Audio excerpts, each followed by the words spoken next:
Setiap kali kita tahu bahwa memang Tuhan itu bicara selalu dua arah. Makanya firman Tuhan itu dikatakan seperti pedang bermata dua. Bukan hanya untuk yang mendengar, tetapi untuk yang menyampaikan juga. Kami hamba-hamba Tuhan di sini, kami tahu pasti bahwa kami itu hanya alat saja, di mana Tuhan mau pakai untuk sampaikan isi hatinya. Dan saya tahu jelas sekali bahwa firman Tuhan siang hari ini juga diperuntukkan untuk saya. Jadi kalau saudara mungkin nanti mendengar sesuatu yang mungkin tidak enak buat saudara, saudara tidak usah pikir, oh blokin tembak aku. Enggak, saudara. Saya juga tembak diri saya sendiri. Saya yakin bahwa Tuhan mau bicara pada kita. Kalau kita mau Tuhan selalu bicara kepada kita, kita harus menyediakan hati yang lembut. Supaya Roh Kudus itu tidak bosan-bosan untuk bicara kepada kita. Saudara bersyukurlah kalau Tuhan itu masih mau bicara kepada kita. Di zamannya Imam Eli, Tuhan tidak mau bicara lagi. Karena apa?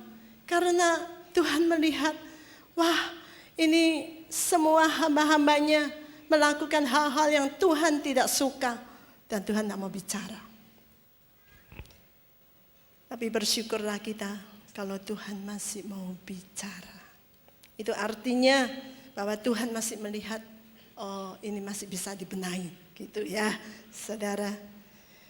Nah kita memang sedang terus menyiapkan diri untuk kedatangan Tuhan. Jadi saudara juga tidak boleh bosan ya. Kalau mungkin tim pujian selalu mengajak kita, mengingatkan kita untuk menyiapkan diri untuk kedatangan Tuhan.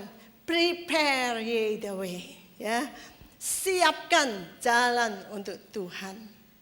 Mungkin kalau saudara baca di warta, pagi hari saya bicara tentang persatuan. Karena itu hal yang penting sekali ternyata. Kita boleh punya visi yang besar. Kita boleh punya rencana Tuhan yang besar. Kita tahu bahwa Tuhan sedang merancangkan sesuatu yang besar. Setiap kali saya melihat firman Tuhan mulai digenapi di dalam gerejanya, saya mulai excited, saudara. Seperti yang Pak Loki katakan minggu lalu ya, dan mungkin juga di Sahabat Fellowship tentang Mazmur 133 yang Tuhan sudah sediakan Bukit Hermon bagi kita. Tapi kita juga harus ingat, Tuhan tidak langsung memerintahkan berkat-berkatnya. Oh, kita paling suka kalau Tuhan memerintahkan berkat-berkatnya. Kesanalah Tuhan akan perintahkan berkatnya. Dan kita pasti bilang, haleluya, amin, aku suka itu Tuhan. Tapi perhatikan apa yang Tuhan katakan. Oh, alangkah indahnya jika semua itu bisa bersatu. Semua itu bisa hidup rukun, bersatu. Ya, ada tiga hal yang penting bagi kita untuk bersatu, yaitu kita punya satu visi, ya. Setiap gereja punya visi yang diberikan oleh Tuhan kepada malaikat jemaat, yaitu gembala jemaat, seperti yang digambarkan di dalam Wahyu, kitab Wahyu, pada saat Tuhan bicara tentang 7 gereja. Tentang model-model gereja di zaman akhir. Ya, di situ dikatakan bahwa di tangan Tuhan ada 7 bintang yang menyatakan malaikat jemaat, yaitu adalah gembala jemaat, di mana Tuhan memberikan firman-Nya, Tuhan menanamkan visinya. Jadi saudara, visi satu gereja dengan gereja yang lain tidak bisa dicampur aduk. Di saat seseorang suka jalan-jalan ke sana kemari dan mencampur semua visi, itu membuat perpecahan itu bisa terjadi. Makanya selalu diingatkan, kita harus tertanam, nangkep maunya Tuhan, apa visinya Tuhan, ya, saudara, supaya kita bisa segera bersatu hati menggenapi kehendak Tuhan. Kalau kita masih campur sana sini, saudara, Enggak selesai-selesai tugas yang Tuhan berikan. Kita masih bingung, bangun di sana. Tetapi apa yang tugas yang Tuhan berikan kepada kita, tidak kita kerjakan. Saudara, itu visi nggak bisa terwujud, tidak bisa terlaksana. Karena itu harus ada kesatuan di dalam visi. Keyakinan bahwa tempat kita ada di sini. Dan yang kedua, yaitu taati pemimpin. Saudara, kita tidak bisa berjalan bersama-sama kalau semua punya arah sendiri. Ya, jadi tetap kenapa Tuhan taruh pemimpin, itu pentingnya. Seperti kapal tidak mungkin punya dua nakoda. Seperti pesawat tidak bisa punya dua pilot. Arahnya jadi bingung. Karena itu penting sekali kita juga mentaati pemimpin. Saudara, itu semua sudah ada di firman Tuhan, saya tidak mengulang ya. Yang ketiga itu ada penyerahan total kepada Tuhan. Saudara, memang kita tidak bisa bersatu selama kita semua masih mempertahankan keakuan kita. Semua mau berdiri sendiri-sendiri, semua mempertahankan aku mau begini. Saudara, tidak mungkin bisa bersatu. Nah, saudara, menarik sekali mengapa saya bicara tentang topik hari ini. Pada waktu bahan khotbah dibuat, saudara tahu semua ya, bahwa bahan komsel dibuat berdasarkan khotbah yang disampaikan di pagi hari dan siang hari. Pada waktu kami komsel, ya minggu kemarin ya. Yang membuat bahan ini agak-agak sedikit menyimpang ya saudara. Saya waktu itu yang terakhir, saya sebetulnya bicara tentang kita harus meletakkan keakuan kita ya.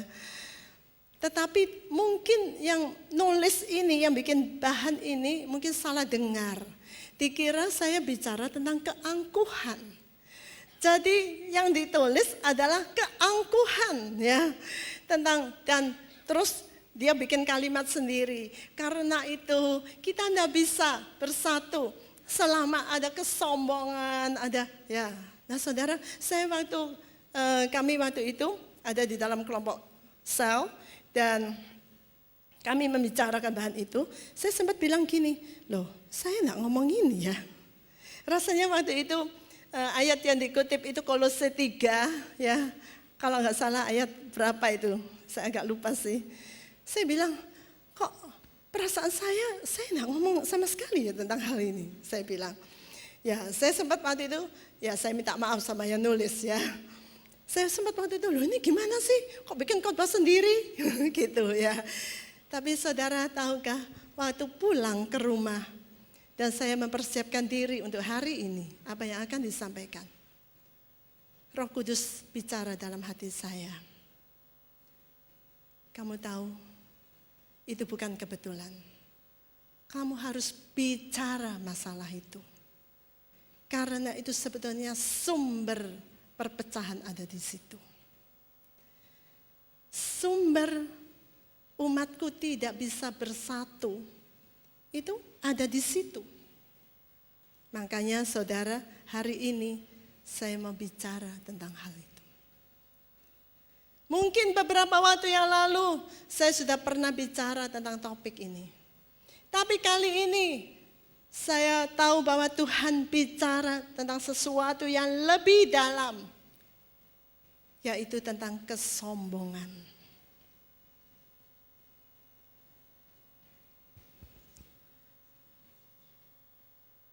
Saudara, apakah kita tahu bahwa Tuhan itu tidak suka dengan kesombongan? Saya rasa kita semua tahu. Bahkan di dalam Amsal pasal yang ke-6, kalau kita baca ayat 16 dan 17, di situ dikatakan bahwa sombong itu adalah salah satu dosa yang Tuhan paling benci.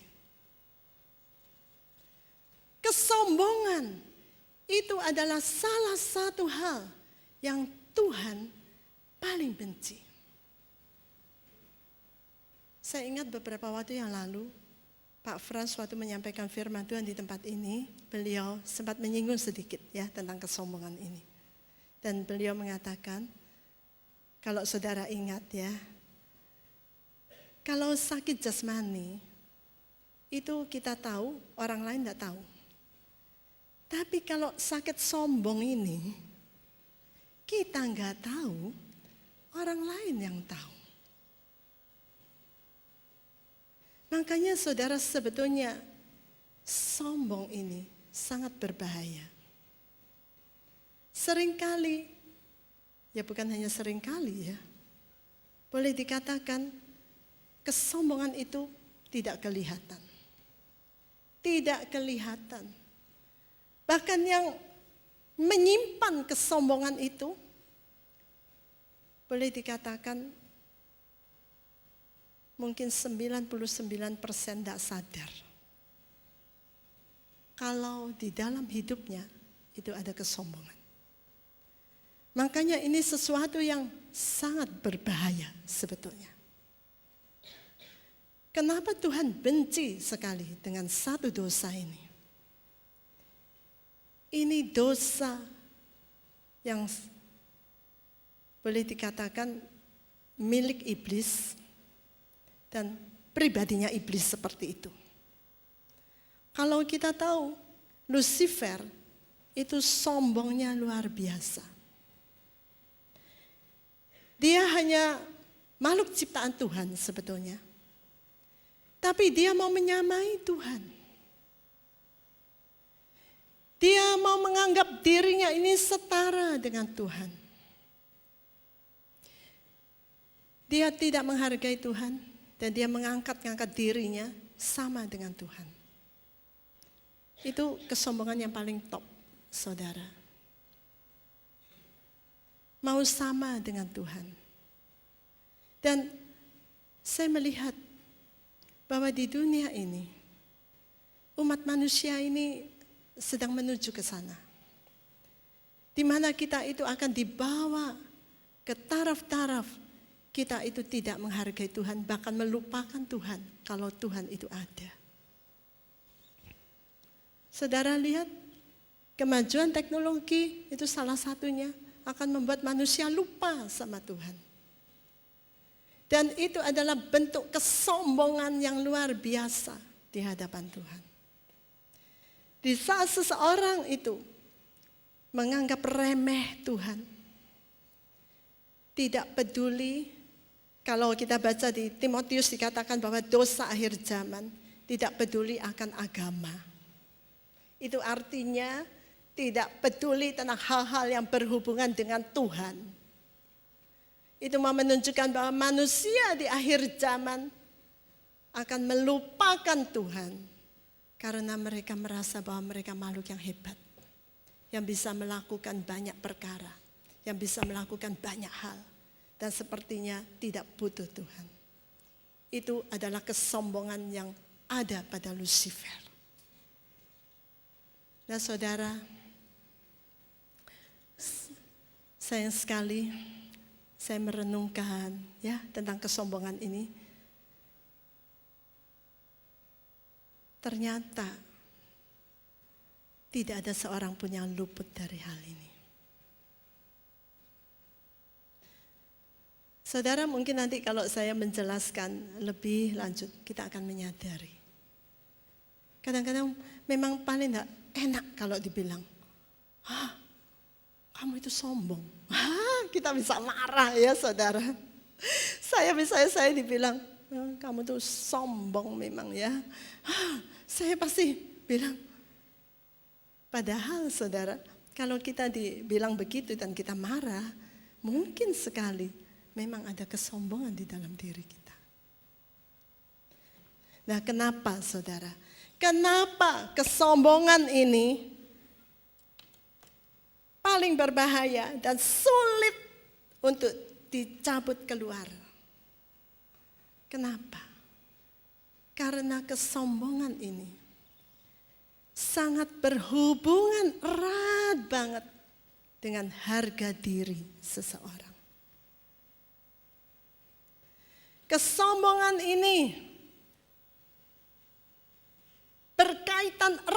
banget dengan harga diri seseorang. Karena itu kalau saudara baca di kamus artinya sombong.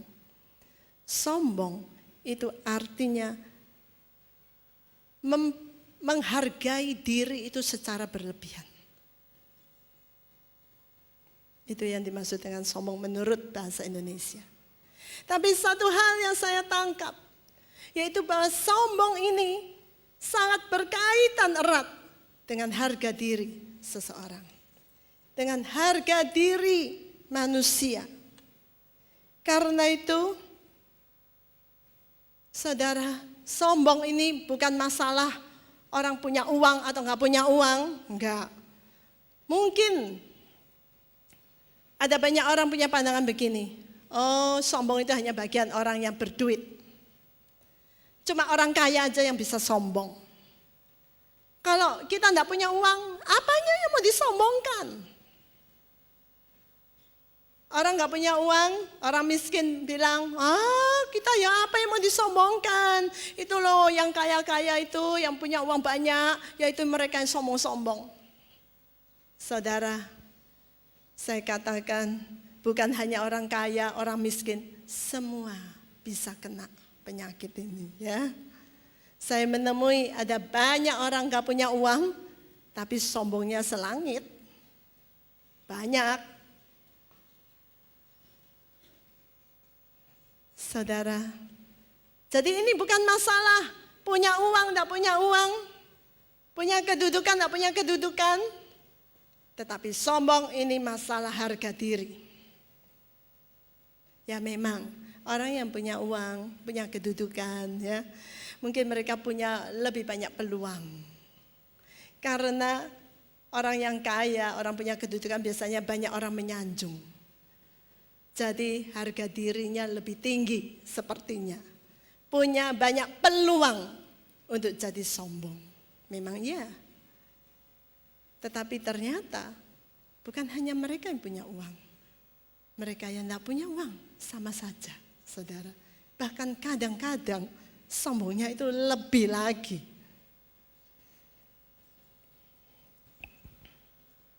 Kalau kesombongan itu menguasai hati seseorang, saudara, maka orang itu akan cenderung merendahkan orang lain. Orang itu tidak akan menghargai orang lain. Saya ingat beberapa waktu yang lalu, pada waktu saya menyampaikan tentang kesombongan, saya hanya bicara tentang manifestnya. Ya, seperti orang tidak suka berdoa, itu buktinya ya, karena merasa tidak butuh Tuhan, jadi aku tidak perlu doa, tidak perlu terlalu rohani, tidak perlu hal-hal rohani. Orang yang suka merendahkan orang lain, memandang rendah orang lain. Kalau kita bicara tentang memandang rendah orang lain, itu modelnya juga macam-macam, saudara. Ya, modelnya itu macam-macam. Mungkin kadang-kadang kita tidak mau dengar orang lain bicara, ya. Mungkin kita tidak mau nyapa. Mungkin kita tidak mau bergaul. Mungkin ya ada banyak hal, saudara. Ya, modelnya orang yang merendahkan orang lain itu ada banyak hal. Saya kira saya tidak perlu menjelaskan lebih detail. Tetapi itu hanya manifestasinya saja. Gampang tersinggung, tidak bisa dinasehati, merasa dirinya benar dan tidak perlu lagi nasihat. Karena merasa bahwa dirinya ini tidak punya salah. Saudara, kita tahu bahwa rata-rata kita punya perasaan seperti itu ya. Bahwa kita ini benar. Jadi kalau kita dikoreksi orang itu, aduh langsung kuping kita panas. Kalau ada seseorang yang menyatakan kesalahan kita, kita langsung kepingin jawab. Kita kepingin bantah. Kita mau kasih tahu dia bahwa aku ini baik. Bahwa aku ini tidak kurang apa-apa. Bahwa aku ini perfect. Nah, sepertinya begitu. Tapi mungkin di saat kita dibilang, kan tidak ada manusia yang sempurna. Ya kita bilang ya memang gak ada. Tapi begini. Dan kita punya 1001 alasan untuk membenarkan diri. Saudara, saya juga seperti itu. Tetapi satu hal mencelikkan mata rohani saya. Pada waktu saya menyiapkan hal ini, dan Tuhan bicara tentang harga diri. Waktu itu Tuhan mengingatkan, kenapa Tuhan Yesus bilang bahwa kalau seseorang itu tidak mau menyangkal dirinya, memikul salib, dia tidak bisa mengikut aku. Dan Yesus mengatakan, karena kalau seseorang tidak mau menyangkal dirinya, itu menunjukkan yaitu kesombongan itu, saudara. Ya, kesombongan itu. Orang yang sombong tidak mau menyangkal dirinya. Karena dia merasa apanya yang disangkal, aku baik-baik saja.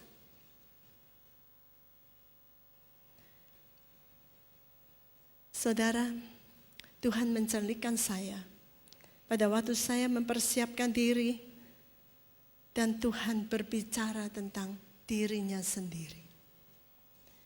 Mari saudara, kita tidak akan bisa mengerti tentang kesombongan ini sebelum kita melihat contoh yang begitu jelas di dalam diri Tuhan Yesus.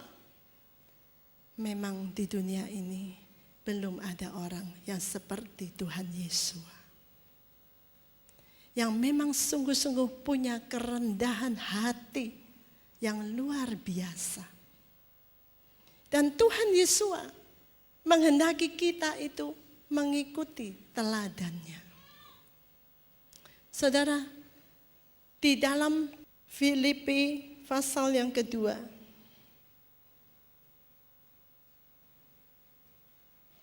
mulai ayat yang keempat ya, saya mau bacakan. Itu judulnya adalah teladan kerendahan hati Kristus. Janganlah kamu masing-masing memerhatikan dirinya sendiri, tetapi masing-masing orang lain juga. Karena apa yang ada di dalam Hamasya Yesus, biarlah itu dipikirkan olehmu juga. Dia yang meskipun ada dalam rupa Elohim, tidak menganggap bahwa menjadi setara dengan Elohim adalah sesuatu yang harus dirampas atau mungkin lebih cocok dipertahankan ya. Sebaliknya, dia sudah mengosongkan dirinya sendiri dengan mengambil rupa seorang hamba agar berada dalam keserupaan manusia dan supaya didapati dalam pola seperti manusia. Dia sudah merendahkan dirinya sendiri dengan menjadi taat sampai pada kematian, bahkan kematian di kayu salib. Oleh karena itu pula, Elohim telah meninggikan dia dan menganugerahkan kepadanya nama itu yang di atas segala nama. Supaya di dalam nama Yesus setiap lutut yang surgawi dan duniawi dan yang di bawah bumi akan bertelut, dan setiap lidah mengaku bahwa Yeshua HaMashiach adalah Tuhan bagi kemuliaan Elohim Bapa. Saudara, coba mari kita renungkan. Siapa Tuhan yang kita sembah? Tuhan Yeshua. Dia yang menciptakan kita, saudara. Dia yang menciptakan manusia. Di saat Tuhan datang sebagai manusia, itu saja Tuhan sudah merendahkan diri. Saudara, sorry ngomong ya. Kita mau enggak? Kita ini belum menciptakan apa-apa ya. Maksudnya kita enggak pernah menciptakan makhluk hidup. Mungkin kita enggak tahu. Tapi seandainya mungkin kita itu bisa menciptakan robot misalnya. Mau enggak kita disamakan dengan robot yang kita ciptakan? Mau enggak kita diperlakukan sama dengan robot yang kita ciptakan? Bayangkan saudara, untuk menjadi sama dengan ciptaannya, itu Tuhan itu sudah merendahkan diri. Makanya dikatakan mengosongkan diri. Kita perlu tahu apa artinya mengosongkan diri. Padahal Tuhan itu adalah Tuhan pencipta manusia. Pencipta manusia. Dia adalah pencipta. Tapi dia mau datang. Menyamakan diri dengan kita. Saudara, itu sudah artinya Tuhan itu merendahkan diri begitu rupa. Tuhan yang maha kuasa. Tuhan yang maha kudus. Tuhan yang luar biasa. Penuh dengan kemuliaan. Tapi dia mau disamakan dengan manusia. Yang penuh dengan celah. Yang penuh dengan dosa. Yang penuh dengan kekotoran. Yang gelap hidupnya. Saudara, bukankah itu sudah suatu wujud merendahkan diri? Tapi ada hal lagi yang lebih parah lagi. Tuhan datang untuk menolong manusia. Merendahkan diri. Menyamakan diri dengan manusia yang sebenarnya hina. Di saat Tuhan datang kepada manusia, perlakuan apa yang diterima? Saudara, kita sudah sering kali membaca berulang-ulang kali, bahkan kita melihat filmnya dibuat. Kita menyaksikan bagaimana manusia memperlakukan Tuhan dengan sangat tidak pantas.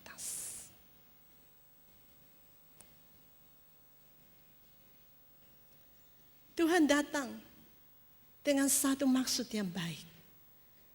Maksud yang mulia. Sudah merendahkan diri, menyamakan diri dengan kita manusia yang sebenarnya tidak ada harganya. Tapi Tuhan kemudian mendapatkan perlakuan yang seperti itu. Bayangkan saudara. Saya sempat juga ngomong sama Vena waktu saya ngomong. Saya bilang, mungkin kata kurang ajar itu masih terlalu halus sebetulnya. Bayangkan saudara, Tuhan pencipta. Dan manusia berani memperlakukan Tuhan begitu rupa. Berani mengolok-olok Tuhan. Berani menghina Tuhan. Berani mencambuk Tuhan. Berani menyalibkan Tuhan. Saudara, itu kalau saya mau bilang Tuhan itu merendahkan dirinya, mungkin sudah tidak ada harga dirinya. Harga dirinya sudah tidak ada. Kalau kita misalnya, saudara kadang-kadang ya, kita itu diomong orang sedikit aja, wih kita tersinggung banget ya. Kita mau bilang, oh kamu itu siapa ngomong sama aku seperti itu. Ya saudara, kadang-kadang mungkin kita di jalan, kita dibel-bel orang, kita bisa ngamuk ya saudara. Itu tidak ada apa-apanya. Dengan perlakuan manusia terhadap Tuhan. Tapi padahal kita tahu bahwa Tuhan itu siapa. Tapi apa yang Tuhan lakukan? Apakah Tuhan membalas? Apakah Tuhan bereaksi dengan semua yang dikatakan, apa yang diperbuat? Kita baca di dalam kitab suci. Di saat Tuhan ditampar, Tuhan diam saja. Di saat Tuhan dikata-katai, Tuhan diam saja. Saya berdoa supaya Roh Kudus bisa mewahyukan kepada kita. Apa yang dimaksud oleh Tuhan dengan kesombongan? Karena Tuhan memberikan contoh teladan yang begitu rupa. Dia sungguh-sungguh sudah meletakkan harga dirinya. Dan mungkin kita boleh katakan bahwa harga diri Tuhan itu sudah nggak ada lagi. Pada saat itu. Saudara, kadang-kadang kita mengalami hal yang boleh dikatakan tidak ada apa-apanya dengan yang Tuhan alami. Tidak ada apa-apanya. Seujung jari pun tidak ada. Seujung kuku pun tidak ada. Tapi kita punya harga diri yang terlalu tinggi. Makanya kita gampang sekali tersinggung. Kita gampang sekali marah. Marah itu sebenarnya ungkapan karena harga diri kita terganggu. Padahal apa yang kita alami itu tidak ada apa-apanya dengan apa yang Tuhan alami. Saya percaya bahwa siang hari ini Tuhan mau kita semua mengerti apa yang dimaksud oleh Tuhan di saat Tuhan bicara tentang kerendahan hati. Itu bukan hanya sekedar mungkin kita senyum-senyum sama orang lain. Bukan hanya sekedar mungkin kita mengucapkan kata-kata yang ramah, kata-kata yang baik. Tapi bicara tentang harga diri yang siap untuk direndahkan.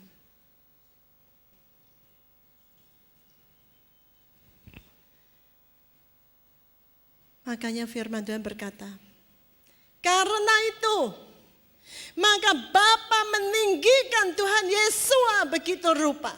Memberikan nama di atas segala nama. Supaya di dalam namanya setiap lutut bertelut, setiap lidah mengaku. Karena Tuhan sudah merendahkan diri begitu rupa. Sangat berbeda dengan Lucifer. Yang meninggikan diri begitu rupa.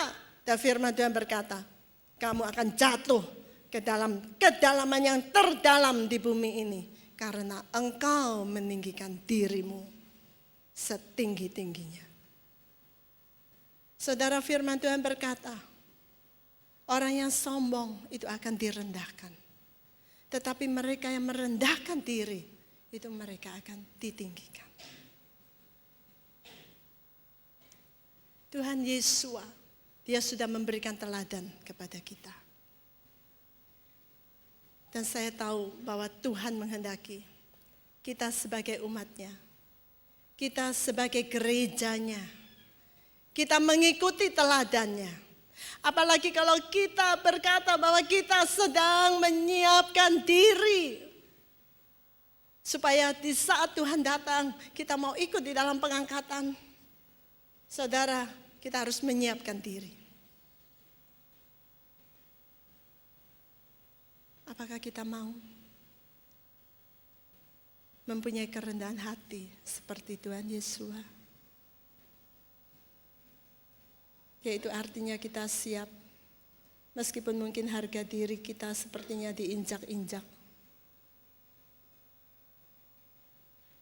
Saudara, saya tahu ini bukan masalah yang gampang. Saya sendiri bergumul dengan pribadi saya. Seringkali itu muncul. Tapi saya belajar. Di saat mungkin ada hal-hal yang tidak enak mengenai saya, dan itu mau muncul, daging mulai bicara, daging mulai bersuara, akunya mulai muncul. Saya bergumul juga dengan diri saya sendiri. Satu hal saya tahu, tidak ada jalan lain untuk mengalahkan kesombongan dan kedagingan. Hanya satu,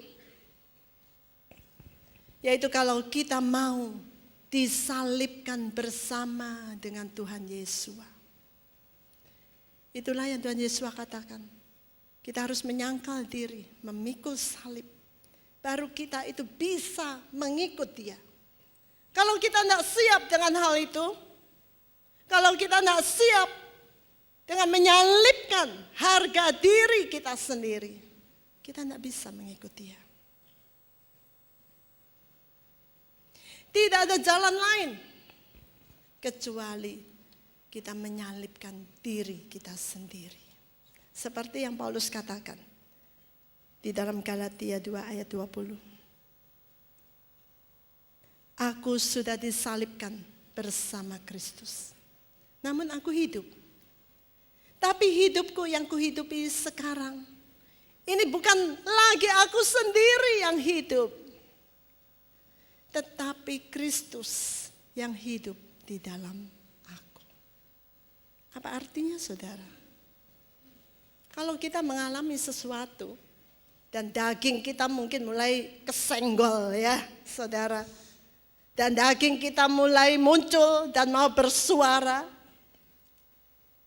Mari kita ingat Tuhan Yesus. Kira-kira kalau Tuhan Yesus mengalami hal seperti yang kita alami, kira-kira apa ya yang dilakukan oleh Tuhan Yesus? Itu artinya saudara, bahwa hidupku bukannya aku lagi, bukan maunya aku lagi.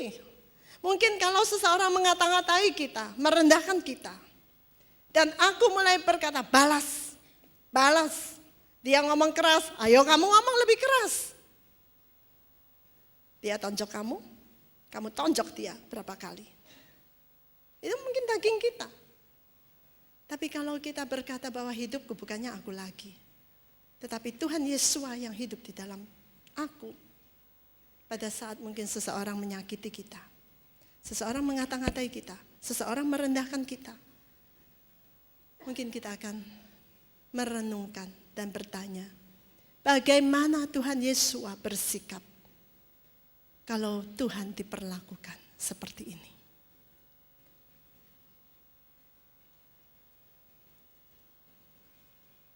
Bagaimana Tuhan Yesus bersikap di saat dia direndahkan? Bagaimana Tuhan Yesus memperlakukan orang-orang yang sudah menghina dia begitu rupa? Saya tahu saudara, ini sangat-sangat tidak mudah. Karena bicara tentang harga diri kita. Saudara, memang sebaiknya kita itu berdoa, ya. Sebelum mungkin kita melakukan sesuatu, kita membalas, ya. Kita berdoa, Tuhan beri aku hikmat. Bagaimana? Apa Tuhan yang Tuhan lakukan seandainya Tuhan ada di posisiku saat ini? Apa yang akan Tuhan lakukan? Tuhan, seseorang menghina aku. Tapi aku tahu bahwa hidupku bukannya aku lagi. Tapi Engkau yang ada di dalam aku. Karena itu Tuhan, apa yang Tuhan lakukan?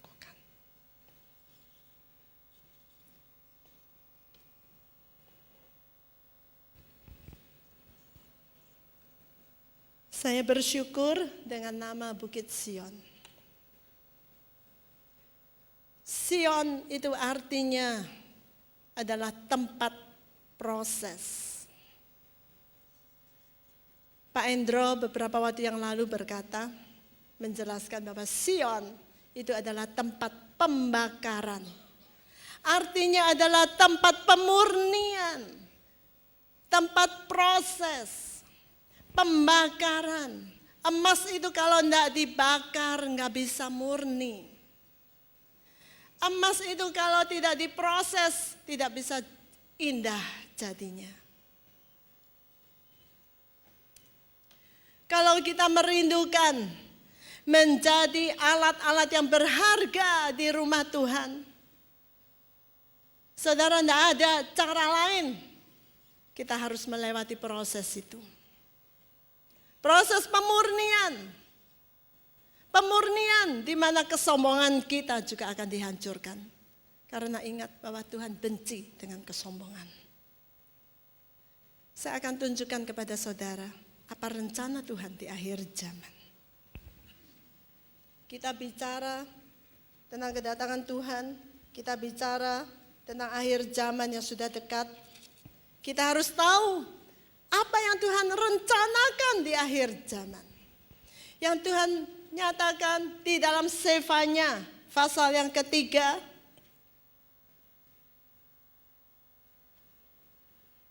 Saudara, kalau saudara membaca Sefanya pasal yang ketiga, ini bicara tentang dunia yang akan dihancurkan Tuhan. Karena Tuhan tidak melihat ada yang baik di dalam dunia ini. Tetapi kita bersyukur kalau di bagian-bagian terakhir dikatakan bahwa Tuhan akan menyisakan satu umat yang berkenan di hatinya. Dan umat yang bagaimana yang Tuhan berkenan. Saya anjurkan nanti saudara bisa baca di rumah. Sefanya pasal yang ketiga. Karena saya yakin bahwa itu akan digenapi. Suatu saat dikatakan di situ bahwa bumi bumi ini akan dihancurkan oleh Tuhan. Bumi beserta dengan isinya. Kita akan baca mulai ayat yang ke-8. Sebab itu nantikanlah aku, firman Bapa Yahweh, pada waktu aku bangkit menerkam mangsa. Sebab keputusanku adalah untuk mengumpulkan bangsa-bangsa bagiku, untuk menghimpun kerajaan-kerajaan, untuk mencurahkan ke atas mereka geramku, yaitu kepanasan amarahku, karena dalam api kemurkaanku yang penuh kecemburuan, seluruh bumi akan terbakar hangus. Itu juga yang dikatakan oleh Petrus. Ya, Rasul Petrus mengutip dari kitab Sefanya. Kemudian ayat yang ke-9 dikatakan, tetapi sesudah itu aku akan mengembalikan kepada bangsa-bangsa bibir yang dibersihkan. Bibir yang tidak menyebut ilah lain, bibir yang tidak mengucapkan dusta, bibir yang tidak mengatakan kata-kata yang sia-sia, yang tidak mengatakan kata-kata yang kotor, bibir yang bersih. Supaya mereka semua memanggil kepada nama Bapa Yahweh untuk melayaninya dengan bahu-membahu di dalam satu persatuan kesatuan. Dengan melintasi sungai-sungai negeri Ethiopia, orang-orang beribadah kepadaku, putri dari orang-orangku yang terserak akan membawa persembahan sajianku. Pada waktu itu engkau tidak akan menjadi malu karena semua perbuatanmu, di mana engkau telah memberontak terhadap aku. Karena kemudian aku akan melenyapkan dari tengah-tengahmu orang-orang yang bersuka cita di dalam keangkuhan. Artinya orang-orang yang angkuh, ya saudara. Dan engkau tidak akan menyombongkan diri lagi di gunungku yang kudus. Bahwasanya aku akan menyisakan di tengah-tengahmu suatu umat yang miskin dan lemah. Mereka akan mencari tempat perlindungan di dalam nama Bapa Yahweh, yaitu orang-orang yang tersisa di Israel. Mereka tidak akan melakukan kesalahan dan tidak akan mengucapkan kata-kata dusta, juga tidak akan ditemukan lidah yang menipu pada mulut mereka. Karena mereka akan makan dan berbaring dan tidak satu pun yang membuat mereka takut. Saudara, di sini dikatakan bahwa Tuhan akan menyisakan satu umat yang miskin dan lemah. Satu umat yang tidak sombong di hadapan Tuhan. Satu umat yang sungguh-sungguh mengandalkan Tuhan. Yang tidak meremehkan Tuhan. Mungkin di mata manusia, seringkali orang yang mungkin sedikit-sedikit, kita berdoalah, kita minta sama Tuhan. Itu dianggap orang yang lemah. Saya ingat ya, saya punya om yang tidak mengenal Tuhan. Dia berkata bahwa orang Kristen itu orang yang lemah. Karena terlalu sedikit-sedikit mungkin minta sama Tuhan. Dikit-dikit berdoa. Ya. Tapi saudara, itu menunjukkan bahwa kita ini memang sadar bahwa kita ini bukan manusia apa-apa. Dan kita membutuhkan Tuhan di dalam hidup kita. Itu adalah orang-orang yang tidak menyombongkan diri di hadapan Tuhan. Jelas dikatakan bahwa Tuhan akan menyisakan satu umat yang tidak hidup di dalam kesombongan, yang tidak dipenuhi dengan dusta dan tipuan di mulutnya. Umat yang tidak meninggikan diri di hadapan Tuhan. Itu kerinduan hati Tuhan, saudara.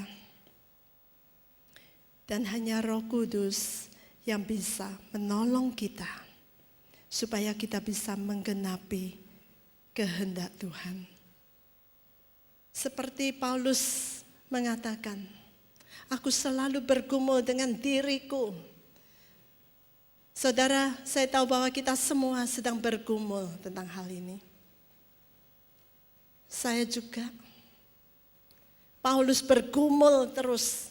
Kalau kita baca di dalam kitab Roma pasal yang ke-7. Karena daging yang selalu mau bersuara dan bersuara dan bersuara. Tetapi Paulus berkata Bahkan Paulus berkata, aku sampai rasanya frustrasi, begitu ya saudara. Tapi syukur kepada Tuhan, karena jawaban ada di dalam Tuhan Yesus.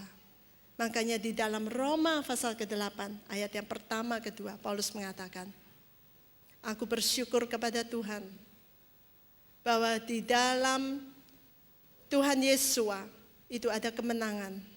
Tidak ada lagi penghukuman bagi mereka yang ada di dalam Tuhan Yesus yang hidup menurut pimpinan Roh Kudus. Nah saudara, itu topik kita di saat kita beberapa waktu yang lalu kita sempat mengadakan rally doa dan puasa. Dan Tuhan berbicara hal ini dengan begitu jelas. Ya. Kalau kita hidup dipimpin oleh Roh Kudus, artinya kita tidak hidup berdasarkan kedagingan kita. Tetapi sungguh-sungguh hidup dipimpin oleh Roh Kudus. Di saat Roh Kudus berkata ampuni, ampuni.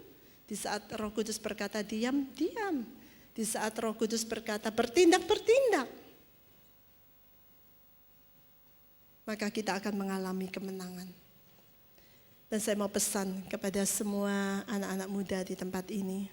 Saya yakin bahwa kalian punya banyak mimpi.